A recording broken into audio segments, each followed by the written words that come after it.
All right, we're back for our final segment of the show. We're kind of running out of time today. We got to talk about St. Thomas coming in this weekend. We want to get fans out for this series. St. Thomas is hot right now. They finally got playing. They were picked to finish first in this league at the start of the season. They're down in about 6th, 7th place right now. They're 5, 6, and 3 in league play. The Lakers are 7 and 7 by comparison. St. Thomas is 8, 10, and 4 overall. The Lakers are 9, 12, and 1 overall. Ferris coming off a sweep, St. Thomas coming off a sweep of Ferris, 9-6 on Friday night. I don't know if there were any goalies playing in that game. And then 4-3 with a late goal to win the game on the power play on Saturday night. So UST has won 4 in a row. They went on the road and beat Lindenwood in 2 games in St. Louis before that. So they won a couple of non-conference games. Then they beat Ferris State. How about Liam Malmquist? This kid's come to life. He had 3 goals on Friday night. He had 4 on the weekend. He was forward of the week in the league. He's got 10 goals on the season now. And he's a pretty good hockey player. We've been waiting for him to come around a little bit. They've got some others that are really good. Lucas Wallen has 10 goals. Cooper Gay's got 11 goals. He's a huge winger for St. Thomas. They got a defenseman named Chase Foley, who's 4th on their team in scoring, 2 goals, 11 assists, 13 points.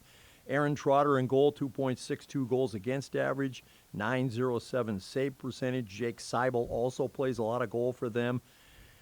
They're going to be a tough team this weekend. We beat them twice over there before Christmas, and they'll be looking for a little vengeance on the road.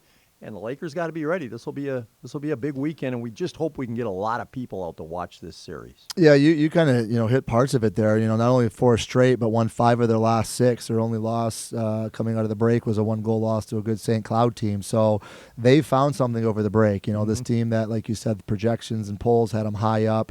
You mentioned a lot of their top scorers, and you look at Malmquist Sr., Walling Jr., Gay Jr., Foley graduate, O'Neill Jr., Gleason Sr. So this is an experienced group that's been around, maybe some transfers in and guys who have left some programs at St. Thomas ratcheted their program up, but it's a talented group. They can score. They're dangerous. Malmquist is one of the most dangerous forwards in the league.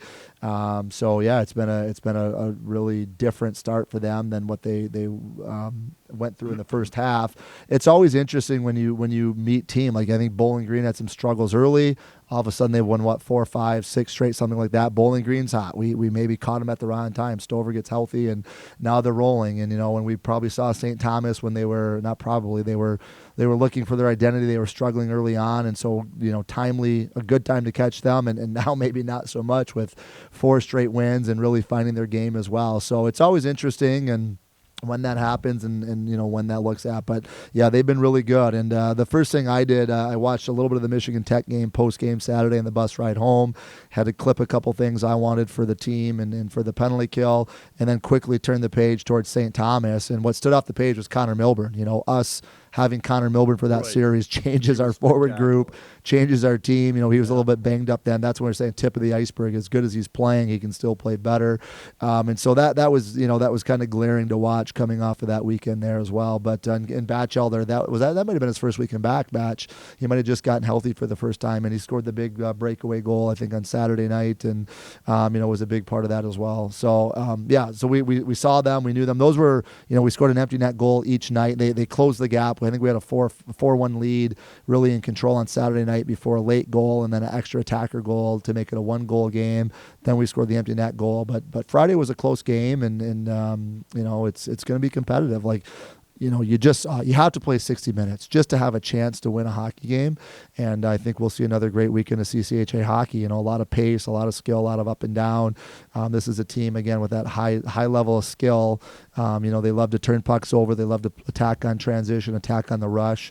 So really just managing pucks well and understanding where to put pucks, make them play 200 feet is a big piece of being successful against.